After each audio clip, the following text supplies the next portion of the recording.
They gave him the script the day before in a sealed envelope. That famous phrase that he would say when he landed on the moon. He read the script in front of us. One small step for man, one great leap for mankind. He looked up and said, "Who wrote that crap?"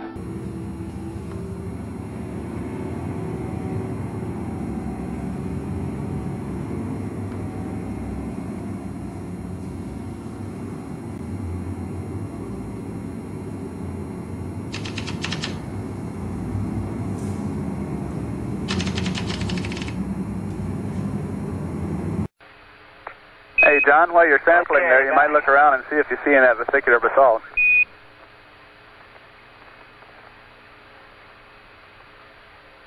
That's what I'm looking for. Good show. I told him you were. Whoop. Okay. We see that one went all the way in. Not quite.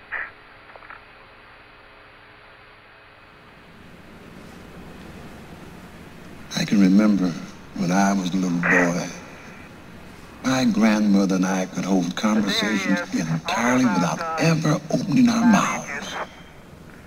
Okay. She called it shining. And for a long time, I thought it was just the two of us that had the shine to us. Just like you probably thought you was the only one. But there are other folks, though mostly they don't know it or don't believe it. For reference, crosshairs were permanently etched into the lunar cameras, so they would have to appear on top of every image. But in this photo, a crosshair is behind a part of the lunar rover. This situation is impossible and has to be the result of technical manipulation and doctoring of the image. And in this photo from Apollo 11, the equipment in the foreground is covering the crosshair, not behind it. And in another from Apollo 12, the American flag is covering one crosshair, and the astronaut is covering the other. He was experiencing the exact same thing that Neil Armstrong would have on the moon. It was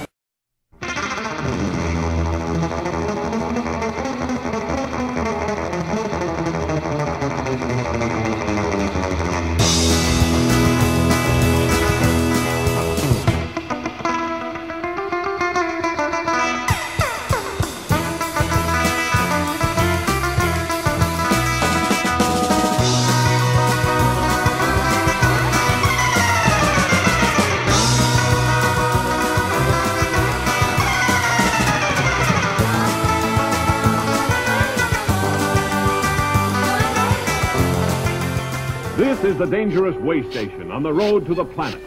The jumping off place for the fantastic rocket ship built in outer space.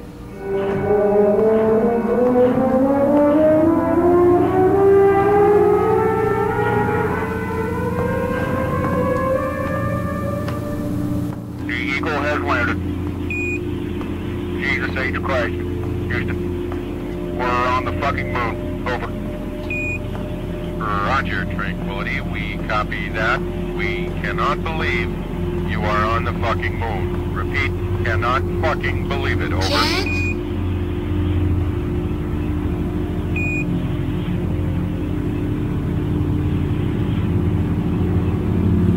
The moon, for Christ's sake. The moon. Over.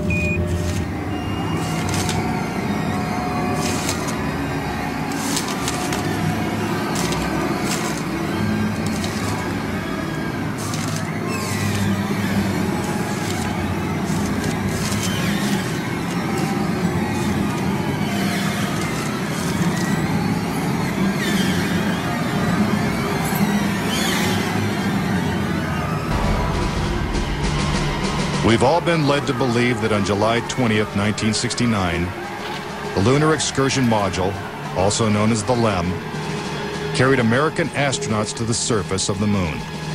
But could it have simply been a prop lowered by wires onto a movie set? Bill Casing says that this may explain the absence of engine noise in the official NASA footage.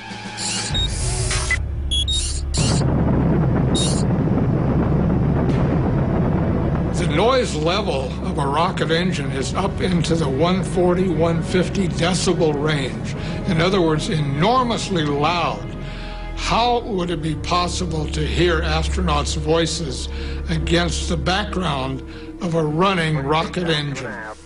Picking up some dust. 30 feet, 2.5 down. Straight shadow. 4 forward, drift into the right a little. Contact light. Okay, engine stop. Is this evidence that the footage is actually fake? A sequence shot in a controlled environment here on Earth? Just months before this historic landing, a prototype LEM was flight tested at Ellington Air Force Base. While NASA cameras record the test flight, Neil Armstrong struggles to control the unwieldy craft. Then, at approximately 300 feet, the lander flies wildly out of control. At the last second, Armstrong ejects.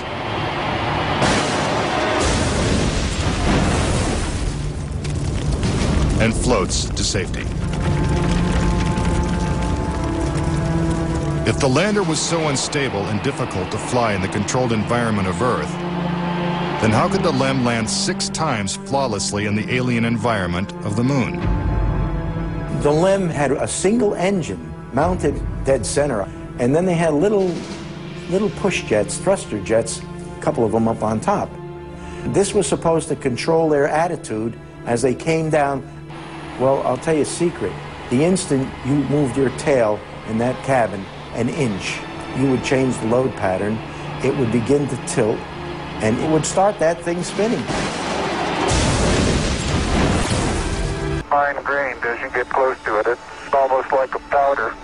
To have a powerful rocket engine blast the surface of the moon, blasting away all of the dust, and then find footprints surrounding the lunar lander, that to me would be an impossibility.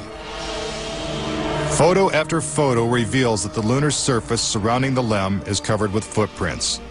But Casing says there's something even more difficult to explain. The fact that there's no blast crater under the LEM is one of the most conclusive pieces of evidence that I find supporting the hoax. In fact, no sign of a blast crater is visible for any of the 6 lunar landings.